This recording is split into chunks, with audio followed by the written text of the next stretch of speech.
Hello student, उम्मीद करता हूँ कि आप बहुत अच्छे होंगे और परमपिता परमेश्वर से आपके उज्जवल भविष्य की कामना करता हूँ और ईश्वर आपका भला करे।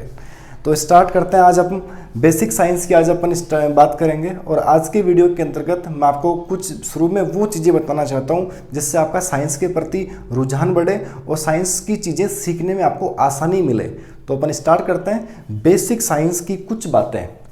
बच्चों, मैं दो वर्ड आपको स्पेशली बताने जा रहा हूँ, जिन दो वर्ड के बारे में हम बात करने वाले हैं। एक तो वर्ड की बात कर रहा हूँ मैं, जिसको मैं बोल रहा हूँ ज्ञान, और बच्चों एक चीज़ मैं बताने वाला हूँ आपको, विज्ञान।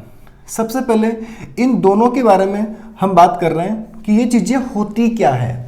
तो विज्ञान को मैं बोल सकता हूँ सत्य की खोज, मतलब सर्चिंग ऑफ रियलिटी या डिस्कवरी ऑफ रियलिटी।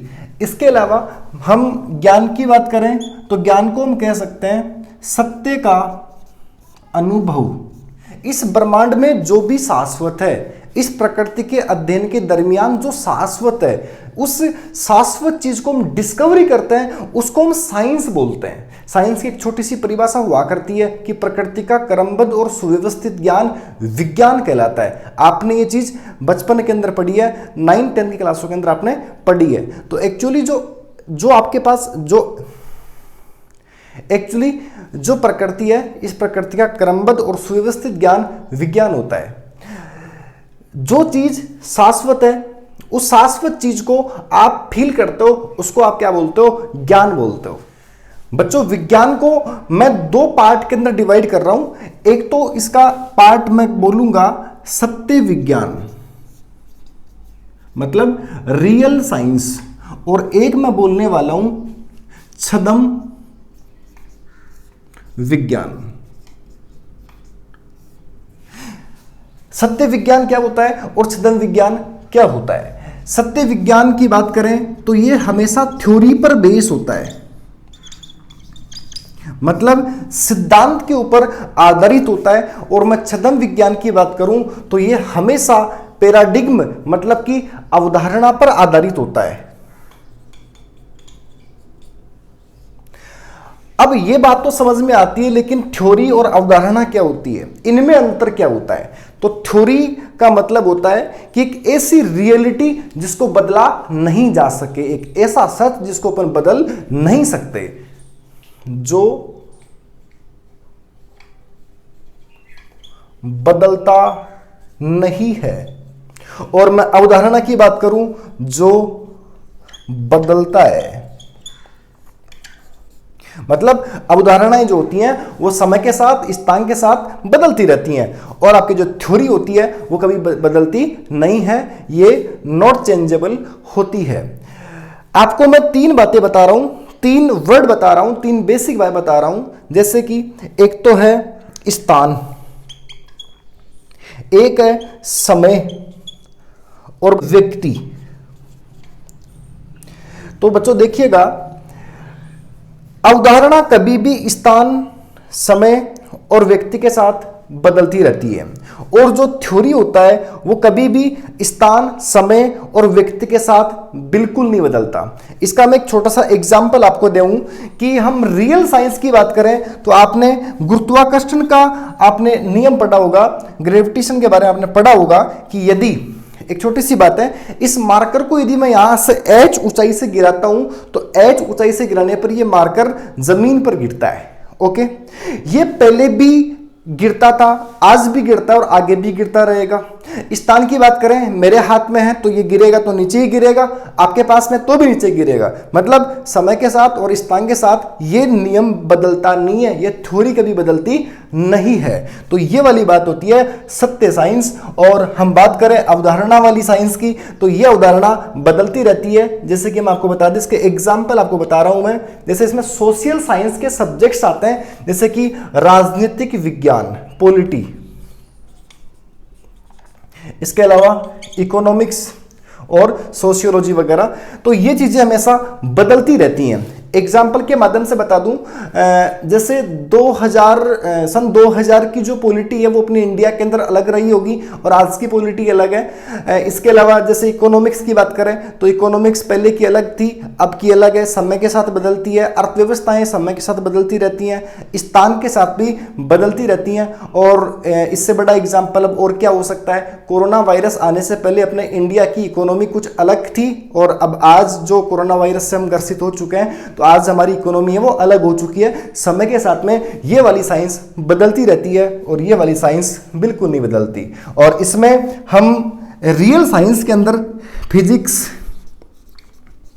केमिस्ट्री और बायोलॉजी एक्सेट्रा की अपन बातें करेंगे। तो हम रियल साइंस में हम अब आगे बढ़ते हैं कि एक्चुअल में रियल साइंस आगे कौन कौन से इसमें पार्ट होते हैं उनकी अपन बात करते हैं। और अब हम केमिस्ट्री के बारे में बात करेंगे कि केमिस्ट्री क्या होता है।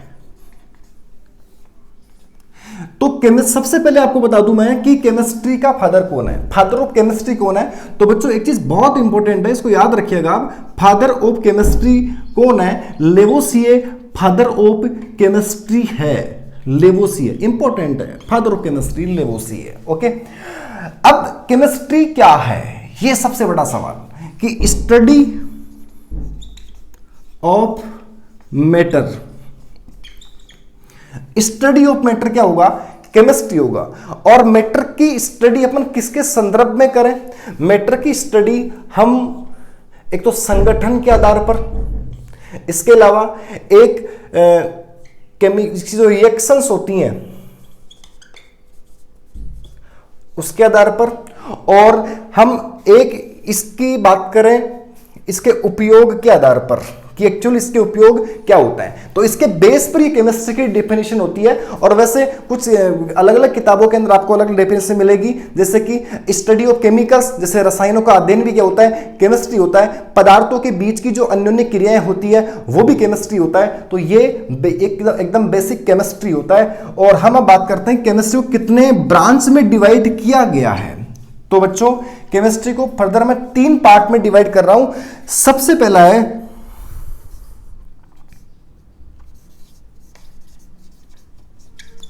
Physical chemistry.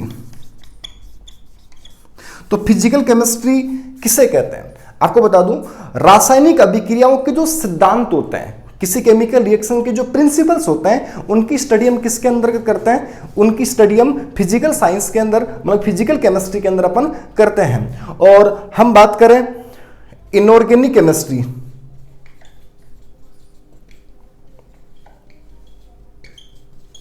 इनऑर्गेनिक केमिस्ट्री की जो स्टडी होती है, इनऑर्गेनिक केमिस्ट्री में किसकी स्टडी करते हैं? इनऑर्गेनिक केमिस्ट्री के अंदर हम स्टडी ऑफ एलिमेंट्स, जो एलिमेंट्स होते हैं उनकी स्टडी अपन करते हैं। और हम बात करें ऑर्गेनिक केमिस्ट्री, तो बच्चों ऑर्गेनिक केमिस्ट्री के अंदर हम स्टडी करते हैं कार्बन के यौगिकों की, मतलब कार्बन जो होता है उसके यौगिक जो होते हैं उनके लिए एक ये अलग ही ब्रांच होती है। जानकारी के मुताबिक कार्बन के लगभग 6 लाख कंपाउंड होते हैं जी। अब वो 6 लाख कंपाउंड होते हैं तो उनकी स्टडी करने के लिए एक अलग ही ब्रांच होती है जिसको अपन ऑर्गेनिक केमिस्ट्री बोलते हैं। केमिस्ट्री की एक वो ब्रांच है जिसमें सिर्फ ऑर्गेनिक, मतलब कि कार्बन के बने हुए यौगिक जो होते हैं उनकी स्टडी अपन करते हैं। हम धीरे धीरे करके ये सभी पार्ट पढ़ने वाले हैं। ओके बच्चों, अब हम केमिस्ट्री के कुछ बेसिक फंडामेंटल टॉपिकों के बारे में पढ़ते हैं, स्टार्ट करते हैं। सबसे पहले मैं बात करूं कि कोई भी एलिमेंट होता है, कोई तत्व होता है, तो उस तत्व का निरूपण कैसे करते हैं? तत्व का निरूपण। तो बच्चों तत्व के निरूपण के लिए आपको छोटा सा डायग्राम बना के मैं आपको दे रहा हूं। मैंने यहां पर लिखा है x, ओके। x के नीचे मैंने लिखा z और मैंने ऊपर लिखा a। आपको बता दूं x कोई भी तत्व हो सकता है, x है कोई तत्व है। यहां पर z होगा परमाणु क्रमांक और यहां पर a होगा द्रव्यमान संख्या। मैं आपको एक एग्जाम्पल के माध्यम से बता दूं कि जैसे मैंने लिखा कार्बन जिसका प्रतीक C होता है। अब नीचे मैंने लिखा 6, ऊपर लिखा 12, तो बच्चों जो नीचे मैंने 6 लिखा है ये होगा एटॉमिक नंबर, और एटॉमिक नंबर को अपन डिनोट करेंगे Z से। ओके, यहां 12 क्या हो गया, 12 द्रव्यमान संख्या हो गया, मतलब कि ये A हो गया। ओके बच्चों, तो किसी तत्व के निरूपण के दरमियान हम जो नीचे लिखते हैं वो एटॉमिक नंबर होता है, और जो ऊपर लिखते हैं वो होता है द्रव्यमान संख्या।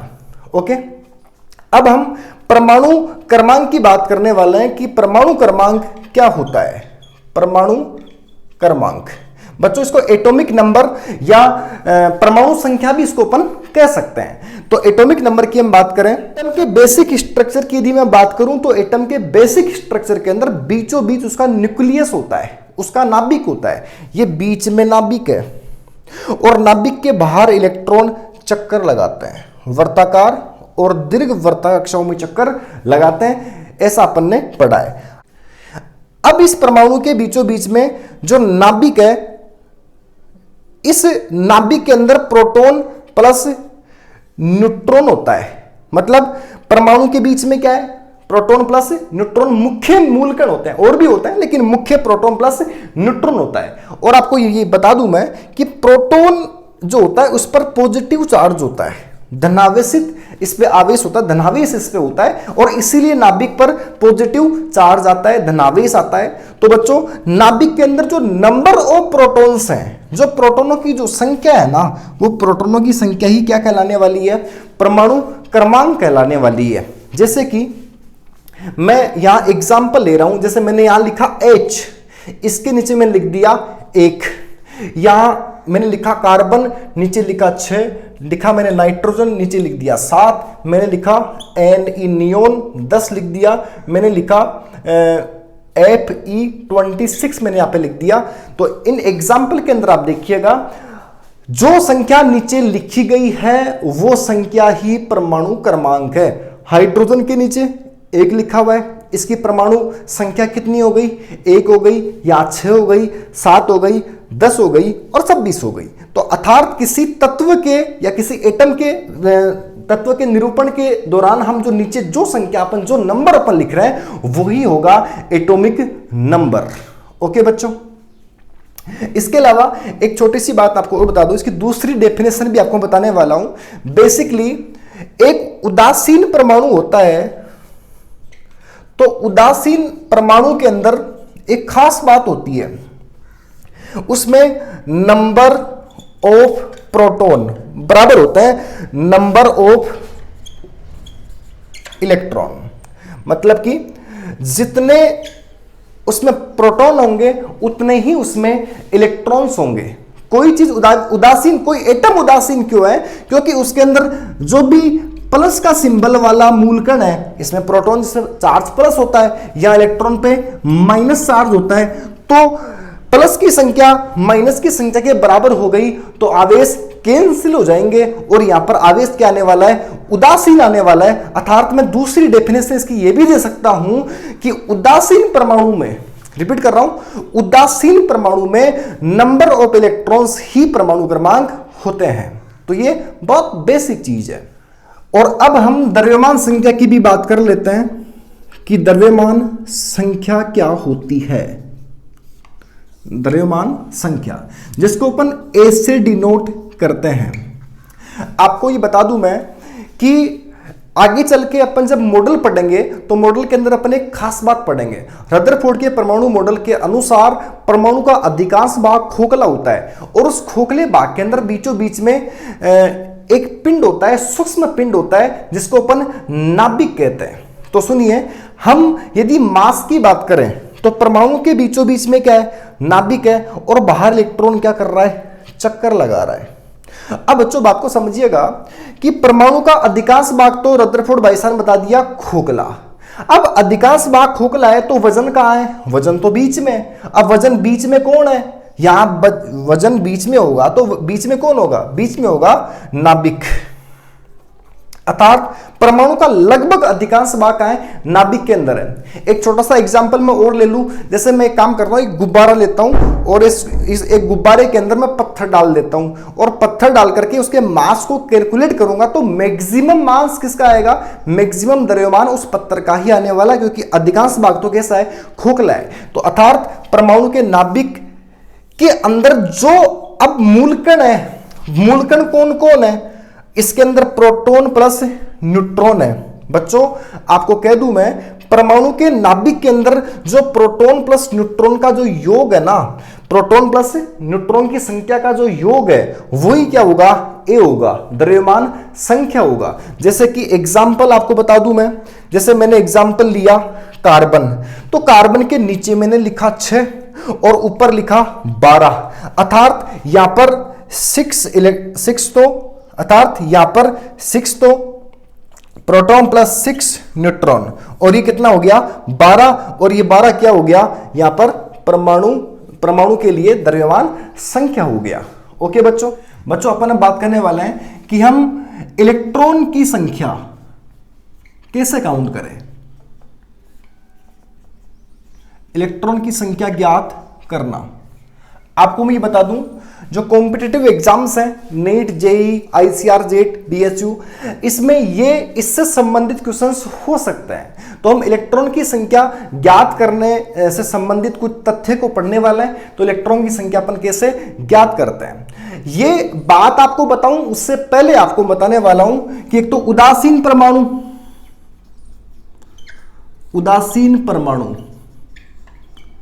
ओके, एक आपको बता रहा हूं मैं धनावेशित परमाणु,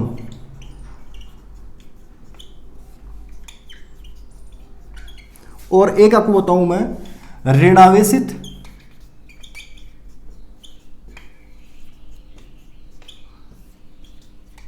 परमाणु।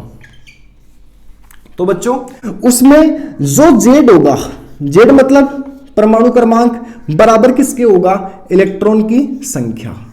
ओके, धनावेशित परमाणु की बात करने वाला हूं। तो धनावेशित परमाणु के अंदर एक्चुअली क्या होता है कि कोई परमाणु जब इलेक्ट्रॉन त्यागता है, मेरे पास ए परमाणु है, अब ये ए परमाणु जब इलेक्ट्रॉन त्यागेगा तो इस पर प्लस आएगा, मतलब इलेक्ट्रॉन के त्यागने पर क्या आएगा, प्लस आएगा।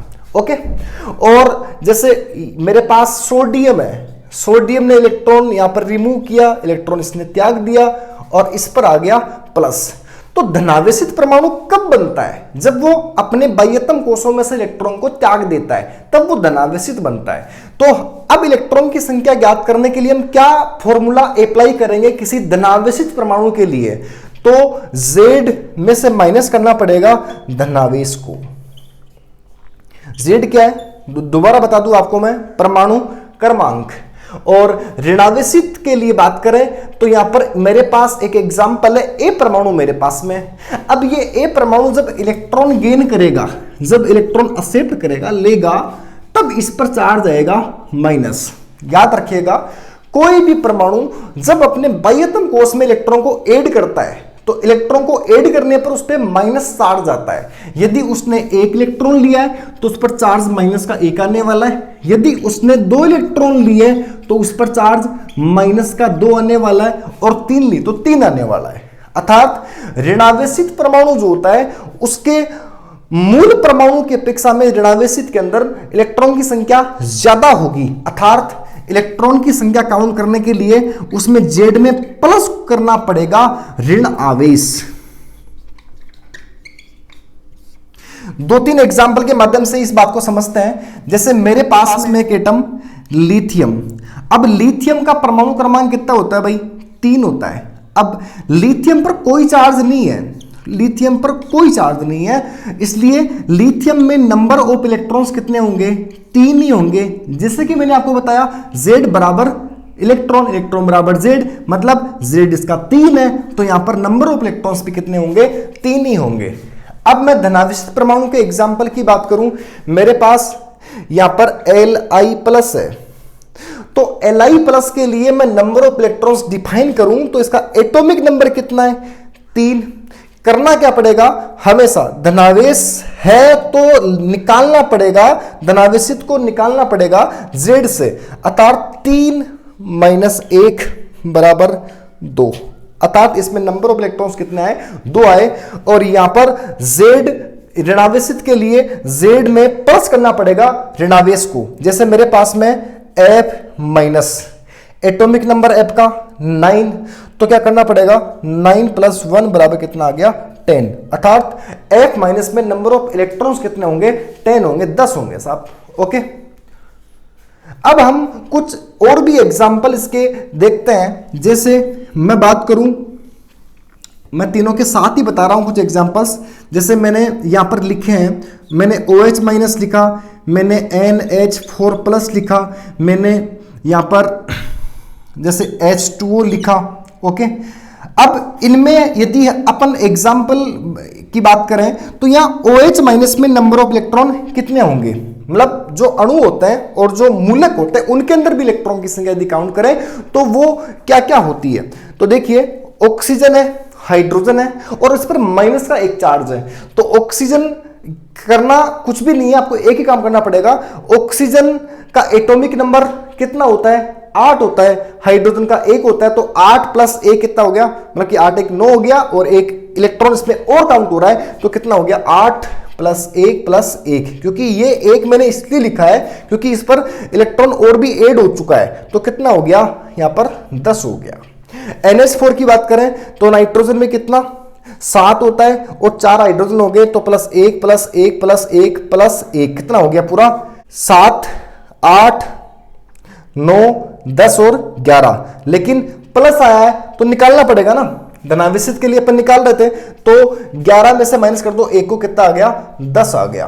और H2 की बात करें तो हाइड्रोजन प्लस ऑक्सीजन, हाइड्रोजन में कितना होता है 1, यहां पर कितना होगा 1 और यहां पर कितना होगा 8, तो यहां पर कितना हो गया 8 9 और 10, तो इसमें नंबर ऑफ इलेक्ट्रॉन्स कितने आ गए 10 आ गए।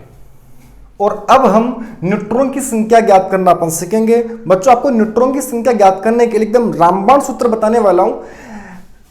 आपके पास में ये X कोई तत्व हुआ, Z मतलब परमाणु क्रमांक हुआ और यहां पर A हुआ द्रव्यमान संख्या। न्यूट्रॉन की संख्या ज्ञात करने के लिए सबसे इंपॉर्टेंट चीज है कि ऊपर वाली संख्या मतलब द्रव्यमान संख्या में से आपको माइनस करना पड़ेगा Z, अर्थात यहां पर हो गया A माइनस Z। ये सबसे बढ़िया तरीका है ऊपर वाली संख्या में से नीचे वाली संख्या को रिमूव करना है, हटाना है। एग्जाम्पल की बात करूं, सबसे पहला एग्जाम्पल ले रहा हूं जो बहुत इंपॉर्टेंट भी है। हाइड्रोजन परमाणु क्रमांक 1 और द्रव्यमान संख्या 1, तो यहां पर n की संख्या यदि हम निकालें तो n की संख्या निकालने के लिए इस ऊपर वाली संख्या में से नीचे वाली संख्या को घटाना पड़ेगा, मतलब 1 माइनस 1 तो बराबर आ गया 0, अर्थात न्यूट्रॉन की संख्या कितनी आई 0 आई। ऊपर वाली संख्या में से नीचे वाली संख्या को अपन घटा रहे हैं। मैं दूसरा एग्जाम्पल ले कार्बन, तो कार्बन के नीचे मैंने लिखा 6, ऊपर लिखा 12। न्यूट्रॉन की संख्या निकालने के लिए ऊपर वाली संख्या में से नीचे वाली संख्या को घटाना है, 12 में से माइनस करना होगा 6 को, तो 12 माइनस 6 बराबर कितना आया 6 न्यूट्रॉन, अर्थात यहां पर न्यूट्रॉन की संख्या कितनी हो गई 6 हो गई। तो ये बेसिक न्यूट्रॉन की संख्या याद करने का एक सामान्य तरीका है।